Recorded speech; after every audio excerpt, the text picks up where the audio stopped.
समझते हैं? ये बात भी सामने आई है कि अगर हालात पर काबू ना पाया गया तो मार्च में सूरत हाल ख़राब हो जाएगी, हंगामे किए जाएंगे, सड़कों पर आ जाएगा, महंगाई बढ़ जाएगी, बेरोजगारी बढ़ जाएगी।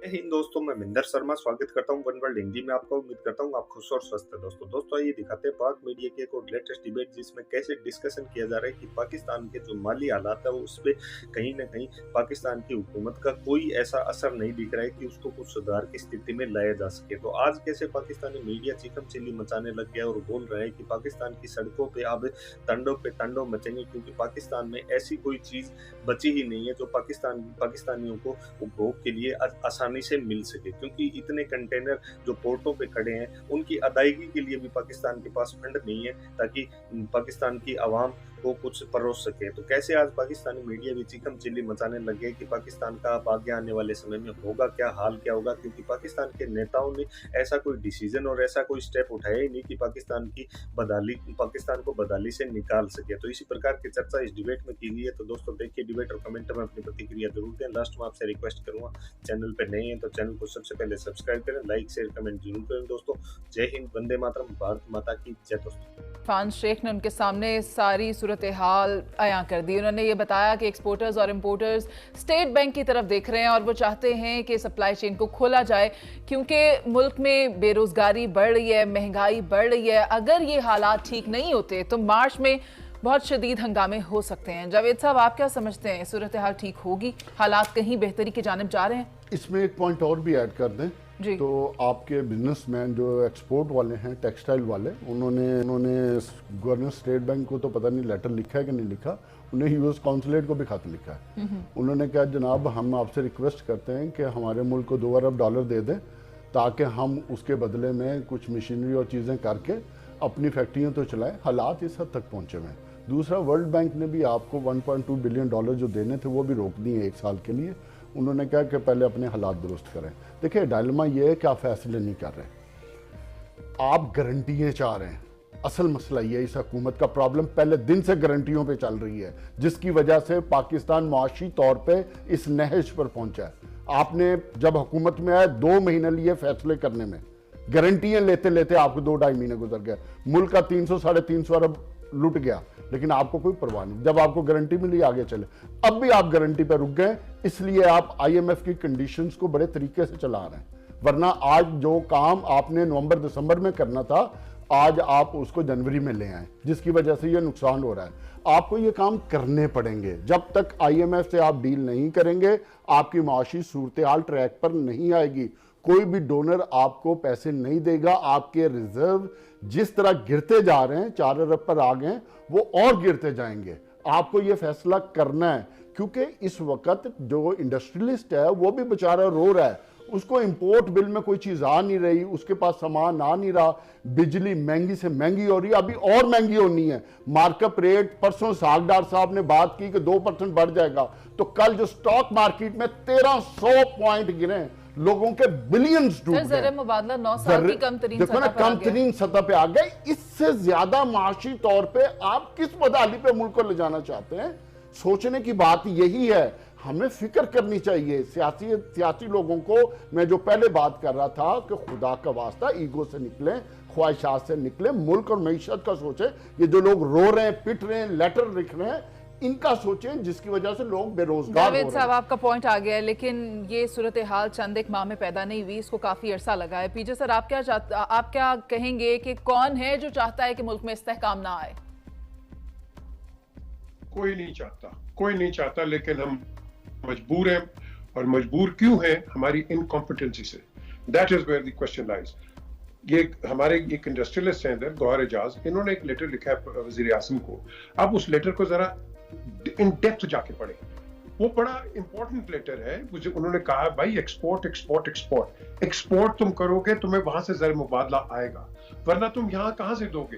फ्लाइट ऑफ कैपिटल आपकी पहले शुरू हो गई है। आप समझते हैं कि फ्लाइट ऑफ कैपिटल आप रोक सकते हैं? किसी दुनिया के अंदर नहीं रोक सकते आप। और यहाँ जो हमें डॉलर चाहिए, वो डॉलर इस वक्त उसका रूट कहाँ है? लंडी कोतल से अफगानिस्तान में उसका रूट जा रहा है। आपका डॉलर इधर नजर नहीं आ रहा।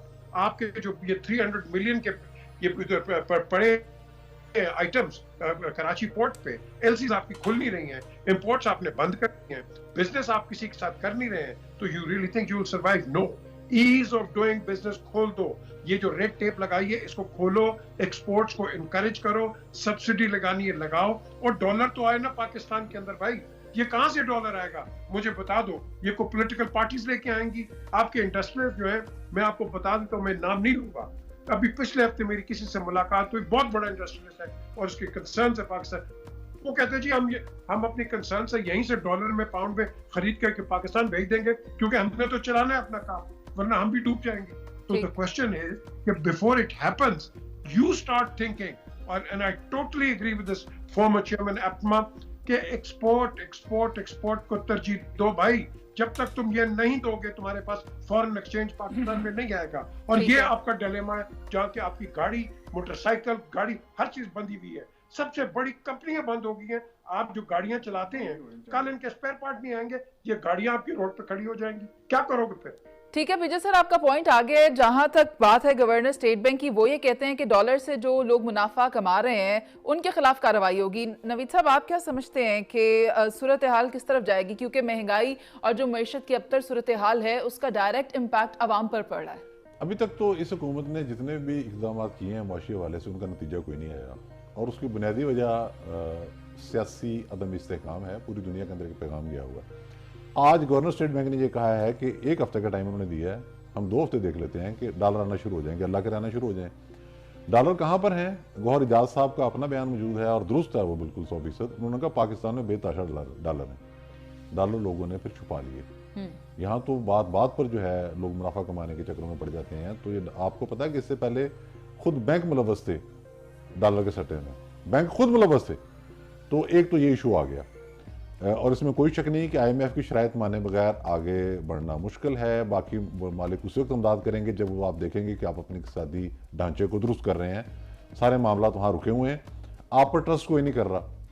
वो ये सोच रहे हैं कि सेटअप क्या होगा आगे, मामला किस तरह से चलेंगे और किस तरह से आगे चीज़ों को चलना है, और हमने मदद किस तक करनी है। ये सारी सूरत दुनिया मॉनिटर कर रही है। होना तो ये चाहिए कि LCs खुलनी चाहिए हर सूरत। कारोबार क्यों बंद हो? कारोबार चलेगा तो रोजगार मिलेगा, और रोजगार मिलेगा तो उसके नतीजे में डॉलर और आएंगे बाहर से।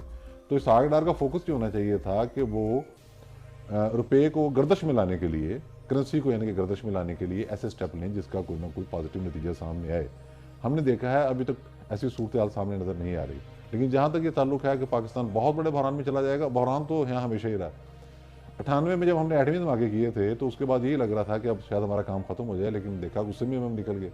तो मैं तो कर रहा हूँ कि चंद स्टेप और होंगे आने वाले दिनों में, उसके नतीजे में बहरान से निकल जाएंगे इंशाल्लाह। ठीक है, इफ्तिखार साहब, आप क्या समझते हैं? ये बात भी सामने आई है कि अगर हालात पर काबू ना पाया गया तो मार्च में सूरत हाल ख़राब हो जाएगी, हंगामे किए जाएंगे, सड़कों पर आ जाएगा, महंगाई बढ़ जाएगी, बेरोजगारी बढ़ जाएगी, होगा क्या? ये जो हमें मशवरे दे रहे हैं ना, इनसे कहो जो सारे पैसे कमा के जो डॉलर दूसरे मुल्कों में छोड़ आते हैं ना, उन डॉलरों को तो वापस लेके आए। और हुकूमत, काश इस मुल्क में कोई हुकूमत, हकीकी हुकूमत कभी आए तो वो देखे कि जो चीज़ बाहर भेजी गई थी उसकी मालियत क्या थी, उसको क्या डिक्लेयर किया गया, कितने डॉलर वहाँ पे रख दिए गए और कितने डॉलर पाकिस्तान में लेके आए। और बैंकों के खिलाफ भी इंक्वायरी मुकम्मल है। और ये बैंक मैं और तुम नहीं चलाते, गरीब आवाम नहीं चलाती और सियासतदान नहीं चलाते। उन बैंकों के मालिकों की सारी प्रॉपर्टियों को जब्त कर लेना चाहिए in the name of people. और ये जो हमें धमकियां दी जाती हैं कि हम सब कुछ बंद कर देंगे, मैं पहले भी कह चुका हूं यहाँ पे, ये सब कुछ यहीं से कमाया हुआ है। तो जहां से कमाया हुआ है वहीं पे उन्हीं गरीबों पर लगाओ, धमकियां मत दो। और ये जो बाहर इतनी प्रॉपर्टी बनी है, उस प्रॉपर्टी की तमाम तफसीलात मौजूद हैं। वो प्रॉपर्टी नोटों से नहीं बनी, पाकिस्तानी रुपयों से नहीं बनी, वो डॉलरों से और पाउंड से बनी है।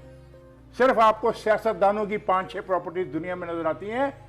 यहाँ पे हज़ार ऐसे लोग हैं जो कभी डिक्लेयर नहीं करते कि डॉलर कितने का माल बेचा और कितने का डॉलर वहां पे रख दिए और कितने के डॉलर यहाँ पे डिक्लेयर किए। तो मैं मुतालबा करता हूं कि एक बहुत सख्त इसमें पॉलिसी अपनाई जाए और ये जो धमकी है इस धमकी को निपटा जाए और सख्त रियासती जो इकदाम हैं वो किए जाएं। क्या हो जाएगा?